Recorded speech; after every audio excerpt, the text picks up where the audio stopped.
This was my conversation with my last car sales manager, the last time I purchased a vehicle. Mr. Incube, thank you very much for your business. Here are your car keys. Oh, you are welcome. It was my pleasure. Oh, one more thing, Mr. Incube. Can I be honest with you? Yeah, sure. Please be honest with me. You have been the worst customer that I have dealt with. I've been in this business for 25 years. I'm sorry to hear that, sir. I thought I was cordial and polite throughout our conversation. How is that? Do you want to know why the salesman called me his worst customer ever? It was not because of the way I spoke to him. It was not because of my behavior. It was not because of anything that I did. It was because I knew exactly how his business model works, and I knew exactly where he was going to try and rip me off. And of course, I won't let him. Hello everyone, my name is JP of JP Financial and Accounting, Everyday Finance Made Simple. In this channel, we try to train, to coach, and to equip you in relevant management skills. And of course, above all this, we try to glean as much wisdom as possible from Scripture. Welcome to this week's video. In this week's video, we are talking about buying cars or buying motor vehicles. Before we go into this week's content, please do like the video. Please share it with family and friends, especially with young people that are about to buy their first car. And also, please add your comments below. These will help us to reach a larger audience. And if you are new to the channel or if you have not already subscribed, please do subscribe. In today's video, we are talking about buying cars. And of course, I will share with you the business model that many car dealers use. Okay, I'll start by introducing the model. The model is known by many different names depending on who you speak to, but I will use the terms that I'm familiar with because I once used them in business. The model is called seed, grow, harvest. Seed, grow, harvest business model. So how does it work? Before we go into how it works, let us look at the few steps that you go through when you buy a car. And then I'll share my story with you. So typically when you want to buy a car, you go to the auto trader, look and search, and then you find the car that you like. Maybe you identify a few. Once you have identified the cars that you think you like, then you call the dealer and set an appointment for a test drive. You get there, they welcome you, they are nice to you, they take you for a test drive. After you come from the test drive, the next step is you negotiate on the price. You start huddling on the price. After you agree the price, they ask you if you've got another car that you want to part exchange, and then they offer you a price on the part exchange. Then you go to the finance office. They offer you a good financial deal. They give you finance to buy your car.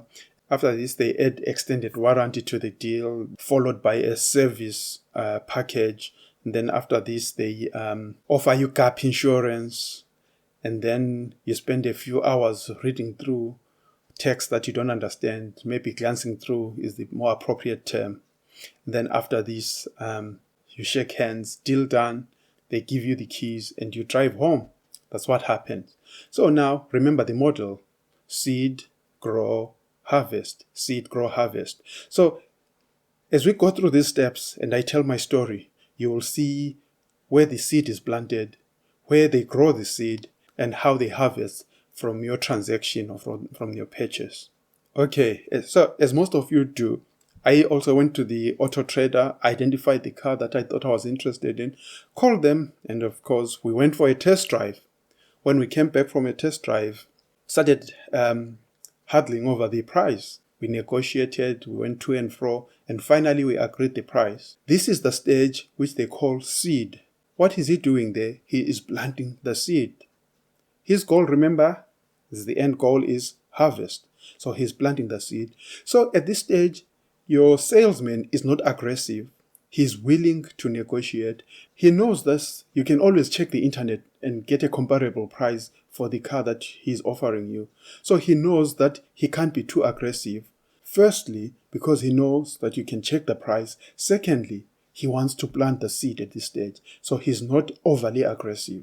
So after we had agreed the price, he took me to his finance office. And of course, the next point they asked me is, do you have a part exchange? In this instance, I didn't have a part exchange because my car had been in an accident. The insurers had taken the scrap and offered me compensation. You could see the disappointment in his eyes because he knew I didn't have a part exchange, which is the next stage where he starts to grow now. He is growing his return. When you are part exchanging, do your research and make sure what the dealer offers you is what others can offer you in the market. In fact, in many instances, it is more beneficial to you if you just auction the car on eBay. But I do appreciate the convenience of part exchanging. But when you are part exchanging, be careful that you don't get ripped off. But again, at this stage, he's not overly aggressive because he knows you know roughly the value of your vehicle. Move on to the next stage now. So the salesman took me to his finance office. In his finance office, you meet the sales manager and the salesman tells him that you have agreed on a price and so forth and so on. And then the sales manager comes up with this wonderful deal.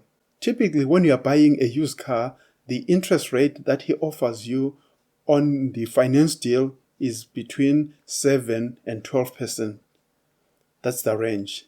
Of course, there are some instances where they can offer you as low as 4% and as high as 19, 20, 30% if you are in the subprime market. So his finance manager came and offered me a deal, and his deal was 9% APR. I said, of course, I can't accept that. That's too expensive. How did I know it was too expensive? Because before I went to the dealers, I went to my bank manager and asked him for a loan. And he was offering me a bank loan at the rate of 2.9%, under 3%. But these guys are saying a good deal is 9%. He said, oh, let me go and speak to my manager. And then he came back from his manager and he said, because you have a good credit score, my manager has agreed to reduce your rate to 7% APR. But before I proceed from here, you must look out for a few things before you agree any finance deal. First thing is when they offer you a loan, they try to get the tenure of the loan to be as long as possible. Notice they will say 5 years, 6 years. But what they are trying to do is to make sure that your monthly repayments are as small as possible. But small does not mean good. In fact, it means bad, because the longer you are paying back that loan, the more interest that they will get from you, the more interest that they will charge you. So the smaller payback amount is not good news. Secondly, there is a rule that is recommended by many financial experts. The rule is called the 24-10 rule. 24-10. These numbers mean something.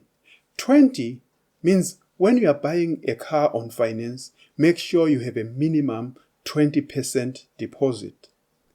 So in other words, if the car is going to cost you £25,000, make sure you have £5,000 as deposit.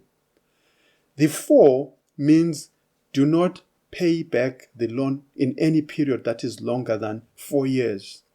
4 years should be the maximum period that you are willing to pay back a car loan or a car finance. And then the 10 stands for you should not be willing to pay anything that is more than 10% of your gross income. In other words, if you are earning £2,000 a month, your repayments for your car should not exceed £200. Of course, the rule is not set in stone. You can move either way within reason, of course, but that's a good guideline to follow. I personally never repay a car loan for any period longer than 3 years. 3 years is always my maximum. I do this for 2 reasons. Firstly, as I've already said, you reduce the amount of interest you pay on the loan, the shorter the payback period is. Secondly, with cars, they do break down, right? But they are unlikely to break down in those 3 years. So you do not want to still be paying back car finance and the car is starting to give you problems. So that's why I always make sure that the payback period is shorter than 3 years. The other point that I want to make while we're talking about car finance, I personally never buy a brand new car. Why is this? It's because of the depreciation on brand new cars. You may ask me, what is depreciation? A car's depreciation is simply the difference between the price you paid for it and its value today. As a rule of thumb, a new car loses between 15 and 35% of its value in the year after it was bought, and around 50% of its value by year 3. So what does this mean? If you buy a car for £20,000, after 1 year it will be worth between £13,000 and £16,000. That's how fast cars depreciate. Before you buy a car, I recommend that you go to this website. It's called Car Age. And you can actually use this website to look and see when it is best to buy a car. Let's do a practical example. Let's say you want to buy a VW Golf, let's say for instance.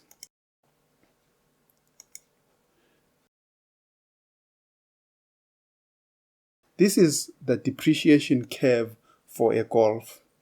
For example, here it tells you that after 1 year, for instance, it will have lost about 26% of its value. That means it's worth now 74% of the price that you paid for it. And after 2 years, after 3 years, on this same website here, they show you when it's actually best to buy the car. For instance, we are in now 2021. So they're saying the best value that you can get for a Golf is if you buy a 2019. So I recommend that you do this before you even commit to buying a car. As I said, personally, I don't buy brand new cars. I'm not saying there's anything wrong with it. You can go ahead and buy a brand new car, but as long as you realize that you are losing that much value. To me personally, it doesn't make any financial sense. So after the 7% offer, I said, okay, let's go ahead. Let's try and see what we can do on this deal. They offered me an extended warranty. Remember the model? He's still trying to grow his harvest here. Of course, I refused. I wouldn't accept extended warranty because the car was already coming with a 3-year warranty. So I didn't think I needed anything longer than 3 years. The next thing he offered me was a service package. And again, I said, no, thank you. I do not require a service package. The next thing that he offered me was gap insurance. For those that are not familiar with gap insurance, gap is an acronym which stands for Guaranteed Asset Protection. Guaranteed Asset Protection. It's a form of insurance. If you've been in an accident before or your car has been stolen, you will know that when you claim from insurers will not give you what you paid for the car. The insurers will give you the current market value for the car. For example, you buy a car for £20,000. It crashes 3 years later. Because the market value is £10,000, the insurers will give you £10,000, not £20,000. What gap insurance does, it tops up whatever your insurers have given you. So if your car crashes and is valued at £10,000, the insurers give you £10,000. The gap insurance will give you another £10,000 so that you are able to buy a car that is valued at £20,000. I like gap insurance. I always buy gap insurance when I buy a car. These guys were offering me gap insurance for £1,500 and it was going to cover me for 3 years. But before I went to them, I had already checked with other companies and I had an offer of £191 for my gap insurance and it was for 5 years. So I showed them that. I said, okay, if you can match this offer, then I'll buy gap insurance from you. Obviously, they could not match that. So that was it. So then it was time to sign the finance deal. I said, no, thank you. I'm not taking the finance deal. I am paying cash for the car. Of course, I was going to get the loan from my bank, which was at the rate of 2.9% compared to what the dealer is offering me, 7%, and he's calling it a good deal. So that was that. I transferred the money and they handed over the keys to me. And that's when they said, you have been the worst customer that we have ever had to deal with. Because I knew exactly how he was going to try and rip me off. So all those stages where he was going to be able to make money off me, I already had an answer to every single question. So remember the model again: seed, grow, harvest. The harvest is right at the end of the deal. He starts by giving you a bait, and the bait is a good price, and then he starts adding these extras. And at the end of the day, you end up paying more than the price that was initially offered to you. So if you know this, then you are a nightmare to the car salesman. Finally, let us go to our verse of the day. Our verse of the day today comes from the book of Luke, the Gospel according to Luke, chapter 16 and verse 8. So the master commended the unjust steward because he had dealt shrewdly. For the sons of this world are more shrewd in their generation than the sons of light. Continuing on to verse 10, it says, He who is faithful in what is least is faithful also in much, and he who is unjust in what is least is unjust also in much. I chose this particular verse this week for two reasons. Because it calls us to be shrewd. We that call ourselves the sons and daughters of God sometimes are not as wise as the people of the world. This is what Jesus was saying. We need to be wise in the resources that God has given to us. If you remember in our previous videos, we spoke about opportunity cost. If I had been ripped off and paid an extra £10,000 that I did not need to pay by accepting that deal, that means I would have had less money to provide for my family. I would have had less money to invest for our future. I would have less money to give to those that need. Because I saved that money, I didn't pay unnecessary costs on things that I didn't need or didn't use. I was shrewd in my decision. So I'm calling on you to be shrewd, wise, prudent.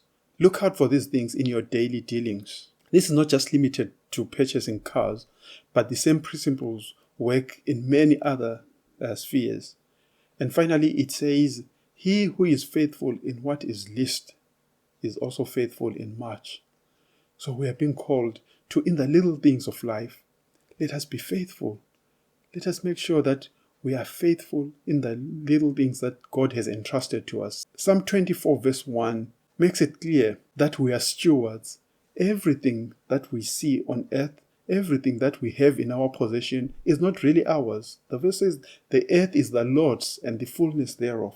So what it's saying is, we are just managers of what God has given us.